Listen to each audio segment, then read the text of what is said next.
చెరలో ఉన్న బందీలందరినీ హమాస్ వెంటనే విడుదల చేయాలని అమెరికా అధ్యక్షుడు డొనాల్డ్ ట్రంప్ చివరి హెచ్చరిక జారీ చేశారు. లేకపోతే హమాస్ అంతు చూస్తామని వార్నింగ్ ఇచ్చారు. పని పూర్తి చేయడానికి ఇజ్రాయెల్కు కావలసిన ప్రతి దాన్ని పంపుతానని స్పష్టం చేశారు. హమాస్ వద్ద ఇంకా 59 మంది బందీలుగా ఉన్నారని ఇజ్రాయెల్ చెబుతోంది. వీరిలో 24 మంది జీవించి ఉన్నారని భావిస్తున్నారు. మరోవైపు బందీల విడుదల కోసం హమాస్తో 2 సార్లు అమెరికా ప్రత్యక్షంగా చర్చలు జరపడం గమనార్హం.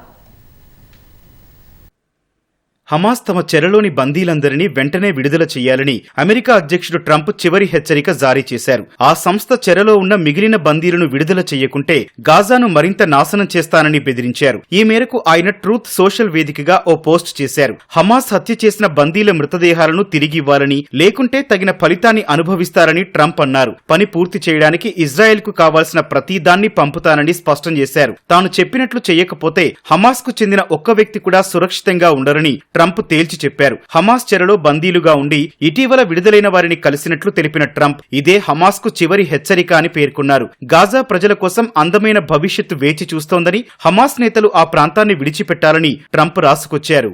మిలిటెంట్ సంస్థలతో నేరుగా చర్చలు జరపరాదని, ఎన్నో ఏళ్లుగా ఉన్న తమ విధానాన్ని సైతం పక్కన పెట్టి హమాస్తో అమెరికా చర్చించింది. ఈ విషయాన్ని శ్వేతసౌధం నిర్ధారించింది. హమాస్ చెరలో బందీలుగా ఉన్న వారి విడుదల కోసం చర్చలు జరిపినట్లు వైట్ హౌస్ పేర్కొంది. ఈ మేరకు ఇరు వర్గాల మధ్య 2 ప్రత్యక్ష సమావేశాలు జరిగినట్లు వివరించింది. ఇంకా హమాస్ వద్ద 59 మంది బందీలు ఉన్నారని ఇజ్రాయెల్ చెబుతోంది. వీరిలో 24 మంది జీవించి ఉన్నారని భావిస్తోంది. బందీల్లో అమెరికా పౌరులు కూడా ఉన్నారు.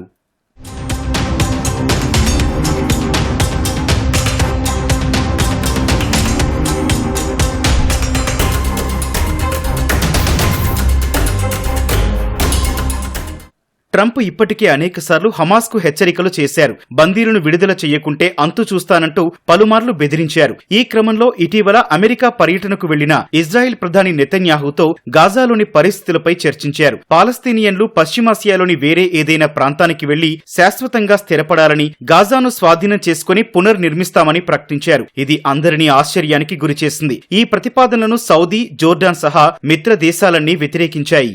ఇజ్రాయెల్ హమాస్ మధ్య ఇటీవల 6 వారాల పాటు తొలిదశ కాల్పుల విరమణ ఒప్పందం కుదిరింది. ఇది శనివారంతో ముగియడంతో పవిత్ర రంజాన్ మాసాన్ని దృష్టిలో పెట్టుకుని దీన్ని పొడిగించాలని అమెరికా ప్రతిపాదించింది. అందులో భాగంగా హమాస్ తన చెరలో బందీలుగా ఉన్న వారిలో సగం మందిని విడుదల చేయాల్సి ఉంటుందని ఇజ్రాయెల్ పేర్కొంది. దీనికి హమాస్ ఒప్పుకోలేదు. ఈ నేపథ్యంలో గాజా పట్టీకి మానవతా సాయాన్ని ఇజ్రాయెల్ అడ్డుకుంది. ఫలితంగా గాజాలో ఆఖరి కేకలు వినిపిస్తున్నాయి.